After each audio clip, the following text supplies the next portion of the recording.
Hello everybody, how are you doing? It is Monday night. I am home from work. I'm out in the shop for just a little while tonight. Going to kind of goof around, show you what I'm doing in a minute. I hope you guys have checked out the video on the swag that I picked up the other day. I got a great opportunity there to pick up some awesome tools and pin kits, etc. at a killer price. And it's been a very popular video. A lot of people are taking stabs at the cost or what I spent for it, and I'm excited about that. But what I'm going to work on today, let me flip the camera around and show you. I've got the new to me jet lathe, and I want to get my dust collection installed on it. So we're going to do that because I'm really getting excited about using it. It just runs so smooth, and I want to turn a kitless pin on it. The other thing I want to do is a buddy of mine, and please excuse how messy my shop is, gave me some press wash. Now this is a chemical that is used to clean magazine presses. They get the ink on them, they get really, really nasty. And we're going to use this and see if it will clean off any of this stuff. Not that this hurts anything, but I just thought it might be nice to try to clean that. So first thing I'm going to do is grab a neoprene glove to protect my hands. And we're going to use a little press wash and see if we can't clean that off. If we can, great. We'll clean the whole lathe. If we can't, no big deal. We'll change gears and install the dust collector. Well, the press wash really did not cut whatever is on this lathe. But once again, it really doesn't matter. That doesn't affect how the lathe turns. I just wanted to kind of clean it up a little bit, just really more for me. So I'm going to switch gears now. We're going to get our dust collection installed and see just how far we get tonight. I'm hoping maybe to start a pin tonight. It just depends on what happens when everybody gets home from all of their activities. So I'm going to keep you guys posted. I really like this little Rockler dust collection system. Now it does not do the best job with chips. Chips are larger, they have more mass to them, and they really get thrown away from the lathe in most cases. It will collect some chips, but not all of them. Where it really shines is dust when you're sanding. I absolutely love it because you can just watch the dust peeling off the blank and going back into your dust collection system. And that's the stuff that you don't want to breathe. You know, the bigger chips, chances of sucking those into your lungs, I mean, it could happen, but if you have a face shield on, it's a lot less of a chance that you're going to take something large like that in. And this does a great job with the smaller stuff. Now, this is the bracket that mounts onto your lathe. And you can see it's allowed to slide in and out so that you can pull it toward your turning or push it away from your turning. This little mount here is where the post goes, and then this mounts on that post so that you can adjust the height up or down to really, and actually turn it in or out, angle it in or out, to really get it as close to your turning as possible. It has a flaw. This drives me nuts. I'm constantly twisting this thing, trying to tighten it because it comes loose. It has this screw, which there is a little bit of an inset there. You can see that. It fits in there, and then this threads onto it. What I'm going to do is I pulled a lock washer out of my my little box of washers and lock nuts, and we're going to put that on this side of the mount here in hopes that as I crank this down nice and tight and I compress that, it will keep this from vibrating loose because my adjustment should come from here, not the post. So I'm going to give that a try real quick and see if it helps. I think it will make this setup work better for me. I've got the dust collector mounted to the lathe. I'm real happy with that lock washer because that is staying fairly tight. And really you should just be able to loosen this up. That lets you raise it up or down or kind of angle it left or right.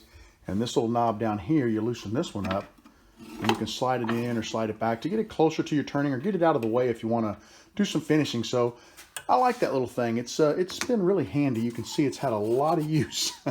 You've seen that in a lot of my videos.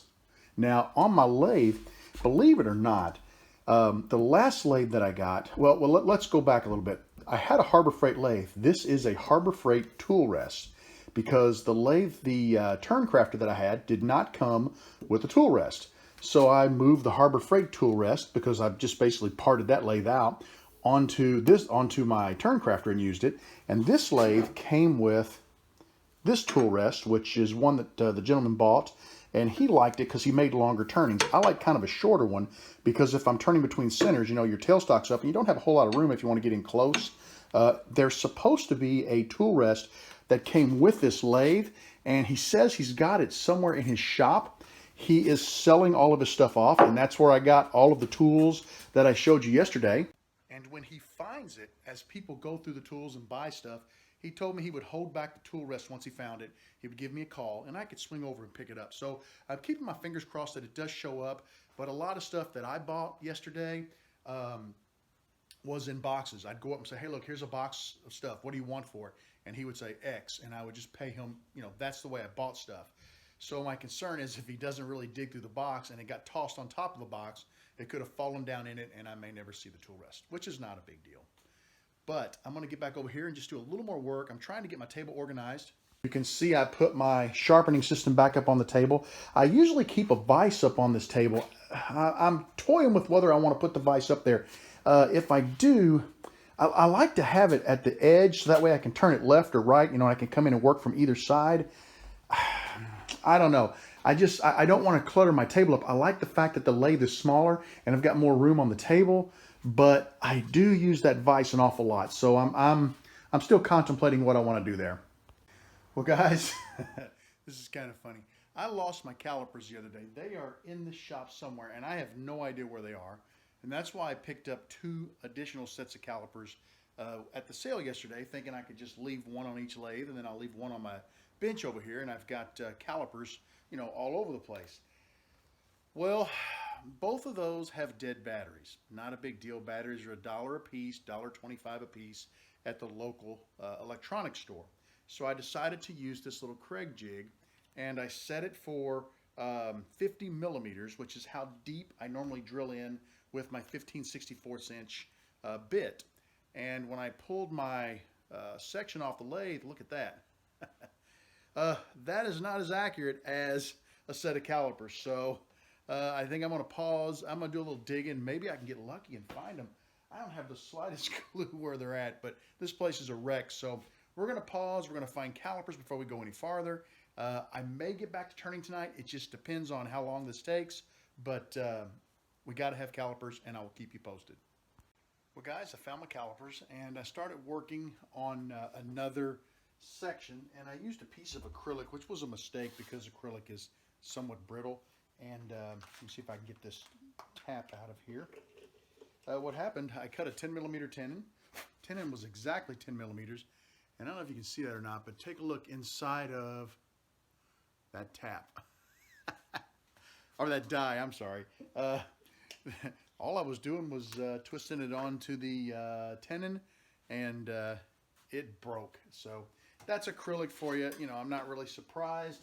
I've had issues before, but I just needed a piece of something to use, and I was going to use black because it would look nice with the red. I don't have enough of the red left to make another section, so I'll just have to dig out something else here.